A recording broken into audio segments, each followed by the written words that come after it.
Hi everyone. So once again, I'm out here, I'm walking my dog, and I just wanted to talk a little bit about background noise, because background noise is something that affects those of us who have hearing loss a lot. And I'm in a pretty quiet community.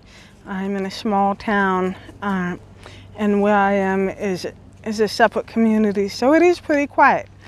But even then, I do struggle with background noise, even though I'm not living in the city or a more noisy area where there might be a lot of construction or industrial work or a lot of people shouting.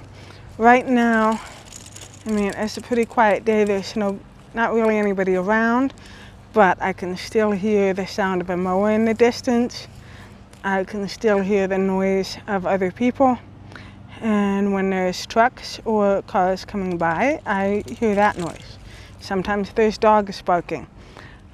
And for those of us who are in a situation where we need to listen for something, that can cause a problem. And that might be in a couple different situations. Either you are having a conversation with someone or you're listening to someone talking, or maybe you are just out and about, but you're on the street and you need to be able to hear the sounds of people behind you, or you need to hear warning sirens, and that can really affect you if there's a lot of background noise.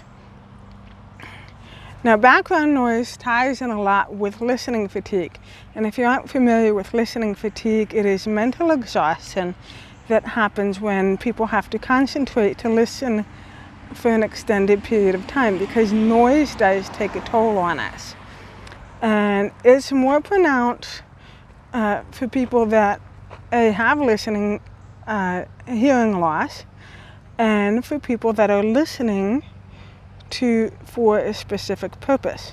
So if you are listening to someone talk, for example, whether that be a conversation, or maybe you're a student in a classroom and you're listening to a lecturer talk, and then you have background noise in the back, whether that's other students talking, or maybe you're in an open air classroom or an open air workspace, and you have the sound of people going about their day, walking down the hall, or mingling with other people, and you have to try and shut that out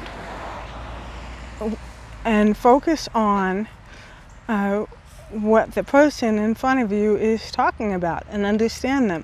And for most people who have hearing loss, depending on the level, on the degree of the hearing loss, that can lead to you not being able to hear certain speech sounds. For me, I can't really hear S, CH, SH, TH. All of those are either silent or they're hard for me to distinguish.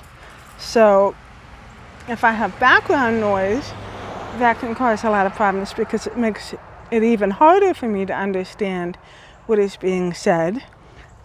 But even if there isn't background noise, then it can just the intensity of me having to concentrate, having to focus for an extended period of time in order to make out what the person is saying in front of me, or if it's on a webinar or a video, that can be even harder. A lot of times people feel the need to put music in, and that in their video, in their webinar, certainly in the movies. How many times has that happened? It's like the most intense scene with the most pivotal information, and the characters are talking basically in whispers. So for most of us, we can't really even hear whispers anyway, or can't hear it very well if we have hearing loss. And then they want to add in background music. So it can be very frustrating because we can't understand what's being said. So if you are setting up a classroom, or you're setting up a seminar, or you're doing a webinar, be mindful of background noise. and try and be aware that extra background noise is going to be very frustrating for people who have difficulties hearing, and try, if at all possible, to either get some soundproofing. In some cases, this can be achieved just by putting up a screen, or even like a curtains. Curtains can help soundproof a room.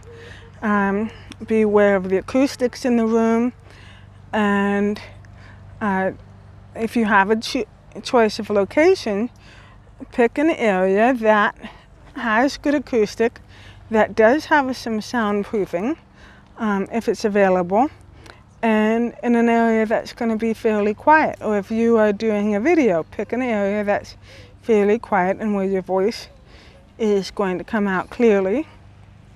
And try and use a microphone if you can, and make sure that you repeat yourself a few times to allow people to catch what you're saying if they miss it the first time.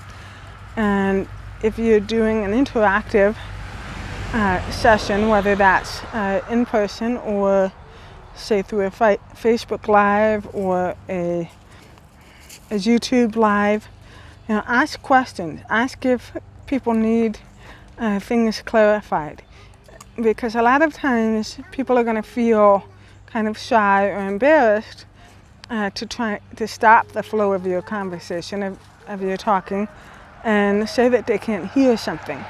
But if you ask for questions, if you are open to giving clarification, that makes it easier for people to say that they don't understand and they couldn't hear that.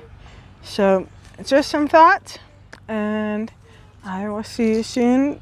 Feel free to ask me any questions, and if there's a topic that you want me to cover, let me know. Bye.